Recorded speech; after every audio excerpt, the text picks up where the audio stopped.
Ressources humaines en 2025, sociologie des organisations, comité de direction, stratégie, management. Dans un monde professionnel en perpétuel mouvement, nous sommes tous concernés par ces sujets humains primordiaux.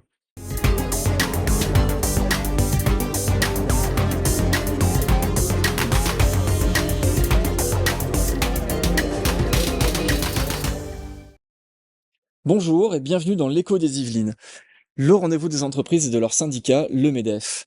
On y parle industrie, économie, territoire, social et ressources humaines, mais on y parle surtout des adhérents du syndicat des entreprises.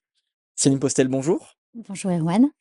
Vous êtes la fondatrice du cabinet Révélatis qui se situe dans l'ouest parisien. Nous sommes ravis d'être avec vous aujourd'hui pour cette édition de l'Écho des Yvelines, l'émission des entreprises du territoire. Pouvez-vous vous présenter et nous dire ce que propose votre cabinet? Alors tout d'abord, merci pour cette invitation. Je suis également ravie d'être avec vous aujourd'hui. Alors, pour vous répondre, je viens du milieu des ressources humaines dans lequel j'évolue depuis plus de 26 ans. Il y a 3 ans, j'ai fondé le cabinet Révélatis qui accompagne les entreprises autour de 2 solutions. La première, le conseil stratégique RH et le second, l'accompagnement opérationnel sur le terrain auprès des comités de direction comme pour l'ensemble des collaborateurs. Alors justement, quel est votre cœur de mission? Notre cœur de mission est d'aider les entreprises en phase de transformation, de développement comme en restructuration. Cela donc concerne des sujets tels que la conduite du changement, la fidélisation des talents ou l'engagement collaborateur.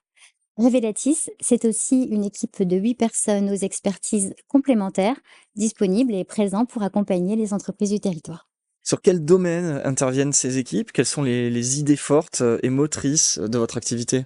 Alors, nous avons la chance de pouvoir intervenir dans tout type de secteur. Nos clients sont principalement aujourd'hui les TPE, PME, voire ETI, dépourvus de RH ou avec un besoin RH spécifique et ponctuel.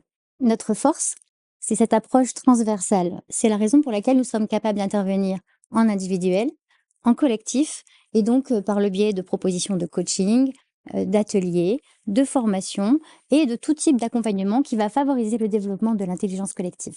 C'est donc des solutions qui pourraient être du sur-mesure? Ce qui nous caractérise, c'est notre capacité à proposer des solutions sur mesure, adaptées à chaque cas.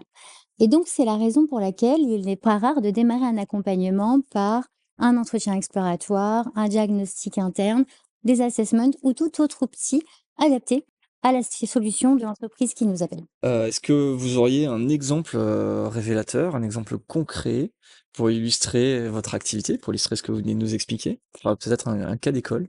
Alors oui, bien sûr, là je pense tout de suite à un directeur des opérations, qui, a fait appel à nous, l'année dernière, qui, est pour un prétendu sujet de problèmes intergénérationnels au sein de ses équipes.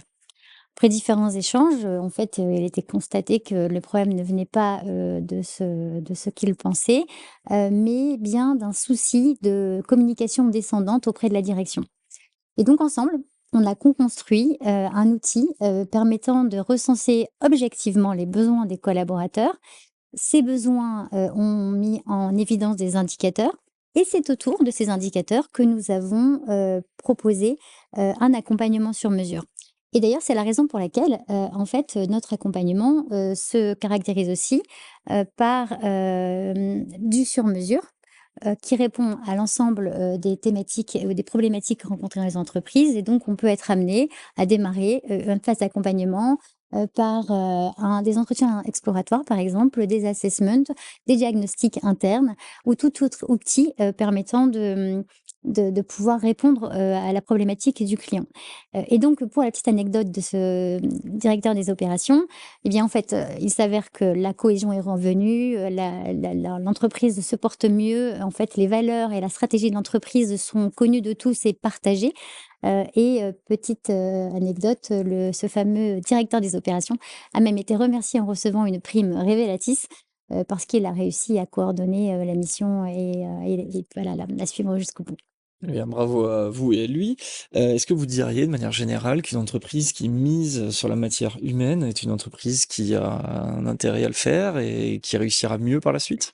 Oui, alors je vais y répondre en 2 temps. Dans un premier temps, en effet, c'est un coût. et ce coût n'est malheureusement pas encore aujourd'hui une priorité. Mais ce que je constate, c'est que il y a quand même une tendance à prendre de plus en plus en considération que cet investissement, je parle bien d'investissement, devient nécessaire, pour accompagner l'entreprise et que donc, voilà, dans les choix qu'on fait, les choix stratégiques des entreprises, en fait, on se rend bien compte que dans le monde, dans le perpétuel changement et avec les cycles de transformation, des entreprises, il est nécessaire, hein, d'investir aussi sur la matière RH, donc les ressources internes. Pour celles et ceux qui souhaiteraient en savoir plus, où est-ce qu'on peut vous trouver? Où est-ce qu'on peut, prendre attache avec vous pour éventuellement travailler avec vous? Alors, tout d'abord, il y a un site, nous avons un site internet qui www.revelatis.fr, site sur lequel, il y a un blog que j'alimente régulièrement, notamment par des articles que j'écris pour Culture RH depuis quelque temps, qui traitent de ces sujets actuels, donc du talent, de l'accompagnement au changement. Mais je suis également visible sur LinkedIn où je suis assez active, en tout cas j'essaye, et donc à la fois sur la page Céline Postel et à la page Révélatis. Donc voilà, n'hésitez pas à me contacter, je serai ravie de pouvoir accompagner votre entreprise dans son développement. Merci encore, Céline Postel, et merci à tous de nous avoir suivis. Je vous donne rendez-vous dans une prochaine édition de l'Écho des Yvelines.